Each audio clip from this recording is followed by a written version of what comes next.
Good morning and welcome to Core Finance. This morning I'm joined by Bryan Noble, who is the founder of TraderNoble.com. Good morning, Bryan. Thank you for having me. With markets over in the US at all-time highs, the S&P reaching levels we've never seen before, where do we go from here?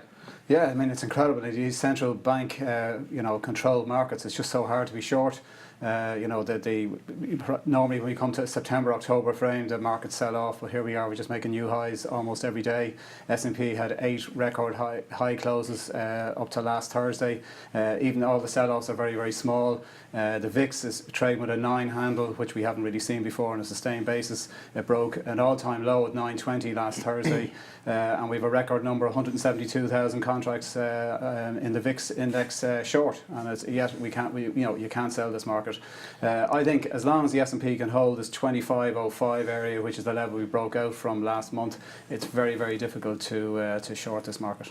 Well, it's an interesting point you raise, and obviously going into the US earnings season, as we spoke about off air, you would suggest that the companies reporting to maintain the positive sentiment and the drive forward in the US especially, those companies reporting will have to be pretty strong. It's obviously a very different situation that we have over in the European markets, the UK, FTSE, etc. But there's a lot to keep traders interested. Yeah, I mean, hopefully we can get see volatility pick up again. But as you've seen before, every time the VIX spikes, it might spike up to 18, 19, 20, and then a week later it's back down to low teens, and then back to 10, 9 again. It's very, very difficult in the central bank, as I mentioned earlier, controlled markets. I think Yellen's just trying to get the February unscathed. Doesn't want to crash on her watch.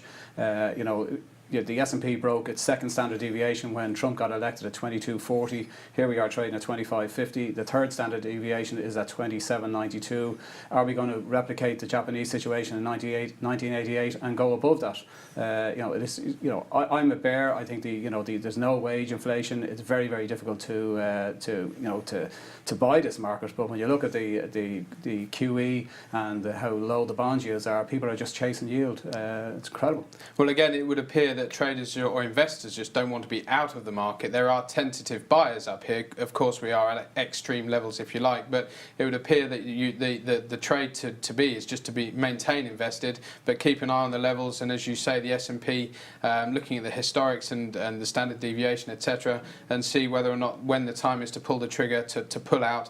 But when could that be, I suppose, is a question that everyone's wondering. Yeah, well, I think from my point of view, I think we need to see a sell extreme that lasts for more than a week. We haven't had that yet. Every sort of sell-off is just immediately being bought by buyers. They just keep buying the dip. If you go back to September, when we were trading back down to 24.21, sorry, in August 24.21 was the low. June and July was 24.05 and 03 were the respective lows, and the 200-day moving average is 23.90. So there's big levels below that the market has to break before we can start getting bearish. And at the moment, the path of least resistance is to the top side. Do you buy the market today? No, I wouldn't personally buy it here, but I think if we do get a dip back down to 25.30, there's good support there. Good support down at 25.10 ahead of really, really strong support at 2500. So they're kind of the levels I'm looking at.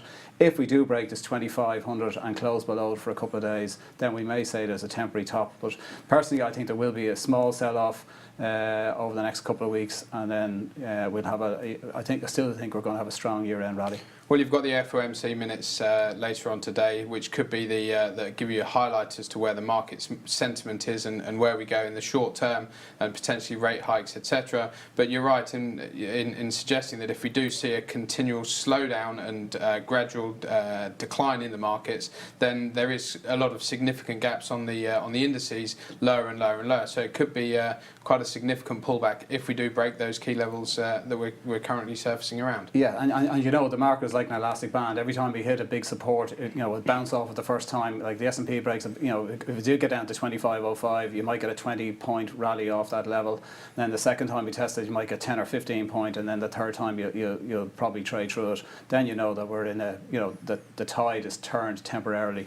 But as I mentioned earlier on, allegedly the Swiss National Bank have $80 billion invested in the US stock market.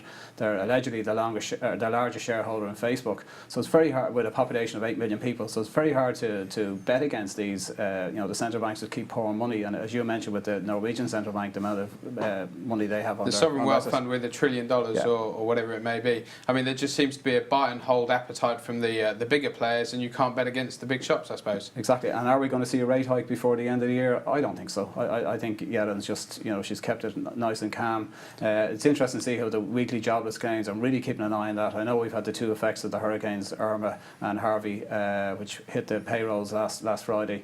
But the lowest forecast people were looking for was kind of flat to maybe 20,000 plus. To come in with 33,000 minus is a warning sign. The weekly jobless claims have all spiked up over the last sort of 6 weeks. I know they stabilised back down to 260, but they haven't broken their 230 low, which goes against the unemployment rate falling to 4.2%. So there's a lot of anomalies out there at the moment. So basically, who knows? Nobody knows. Just keep buying the dip, I think, until we break key levels. Well, I would tend to agree, especially with the US, and I highlighted earlier the US sort of reporting season. Over here, the FTSE, the currency markets are obviously a little bit more interesting, based on a lot more headline risk with Theresa May and also what's going on over in Spain, etc. So again, I think there will be a bit more volatility there. Would you agree? I would. And the amazing with the FTSE is, despite what political pressures come in, the FTSE just keeps going up. Since Brexit, the FTSE has just gone one way. The weakness of sterling has obviously helped that hugely. But if you look at the DAX hasn't moved, and it spiked 1,000 points off the 5th of September low at 12,020. We're trading in the 900s, which we look like we've been trading there for the last sort of 6 or 7 trading sessions. Very quiet. No matter what happens, even the Catalan situation still hasn't knocked the DAX. It still hasn't really knocked the euro.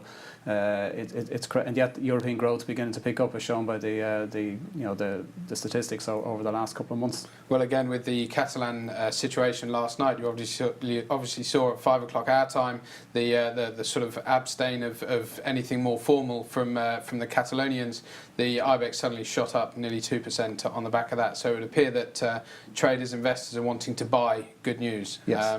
And there is obviously a big disparity between the European markets and the extremities of the US. So potentially a good buying opportunity there. Yes, I mean certainly what again, as we mentioned with the central banks, it's just so hard to be short. I am very bearish long term. As I mentioned earlier off air, the Japanese situation in 1988, the Nikkei was trading at 28,000, broke its second standard deviation, traded up to 39,000 a year later, and then 8 months after that we fell all the way back down to 20,000, 23,000 again.